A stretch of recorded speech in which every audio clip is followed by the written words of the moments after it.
ikulong. Pero siya yung mauunang makulong. Hello, Beshi ko! Last rally mo na yan, Beshi ko.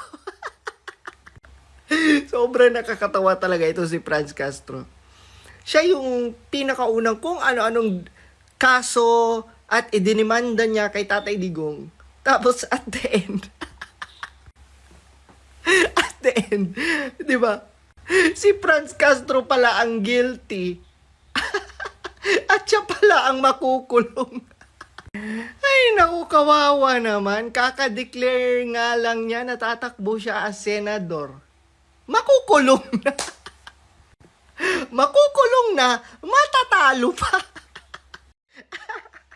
Medyo emotional daw si Franz Castro, panoorin natin. Medyo emotional ako, no? Kasi as teacher, ang naging trabaho ko Ayan na talaga yung pangalagaan yung kapakanan ng mga estudyante. Wow! At syempre yung pagbibigay ng knowledge. At ganitong kaso pa yung ikakaso sa akin, no? Child abuse. Kaya parang masama yung loob sa ganitong desisyon ng judge. But anyway, kagaya ng sinabi ko, harapin natin itong kaso na ito at hindi po tayo magtatago. May tawag dyan, Franz Castro. Alam mo ano? Karma.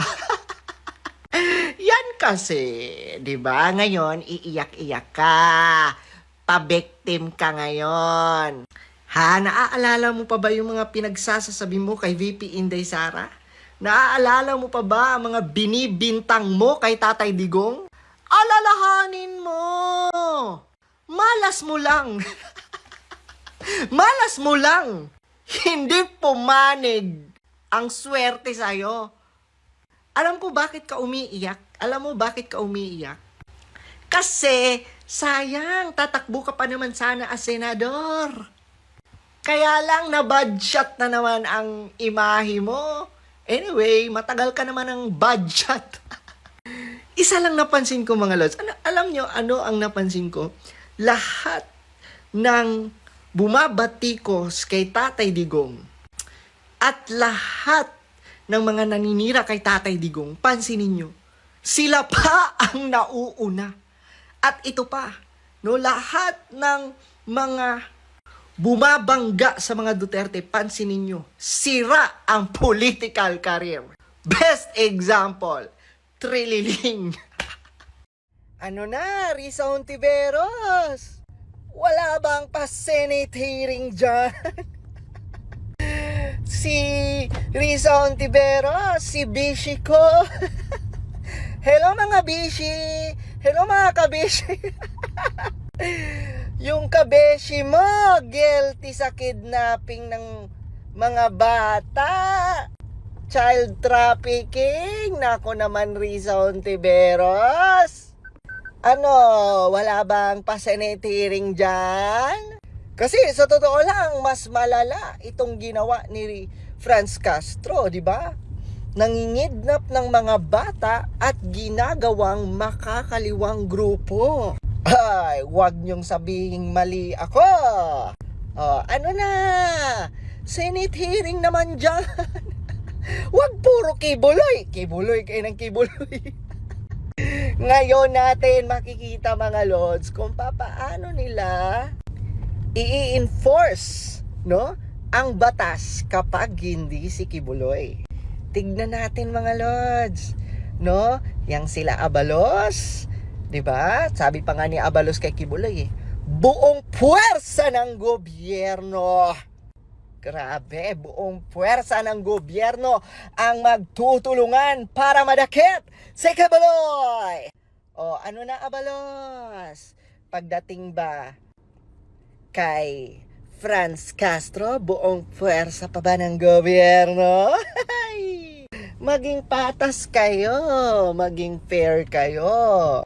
Kasi, guilty si Kibuloy, di pa naman guilty. Pero grabe kayo, no? Grabe kayo kay Kibuloy. Ngayon, kay Franz Castro, dito natin makikita.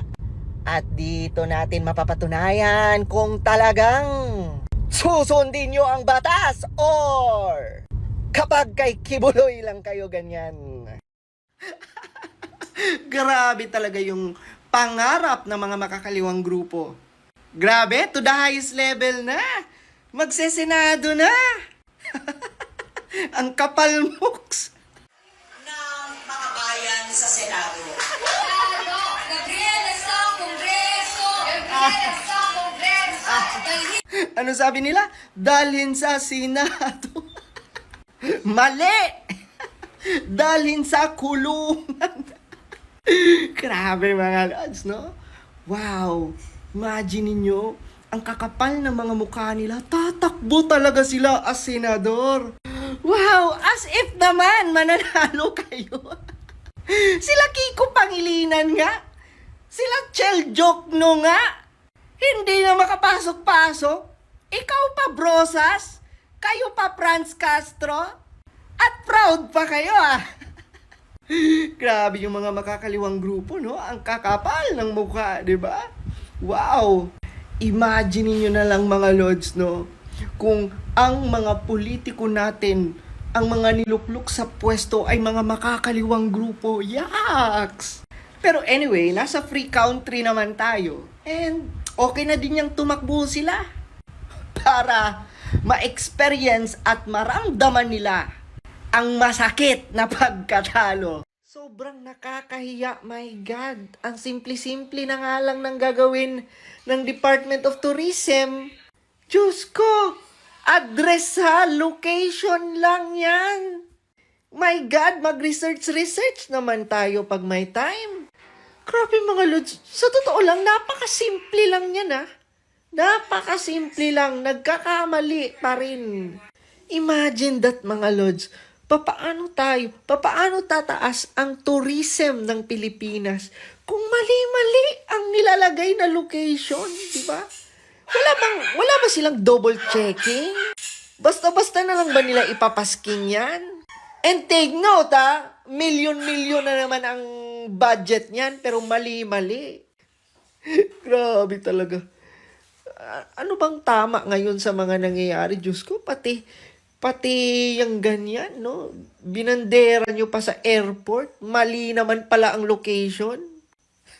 So what if merong turista na gustong dalawin yung Banawe Rice Terraces tapos mali.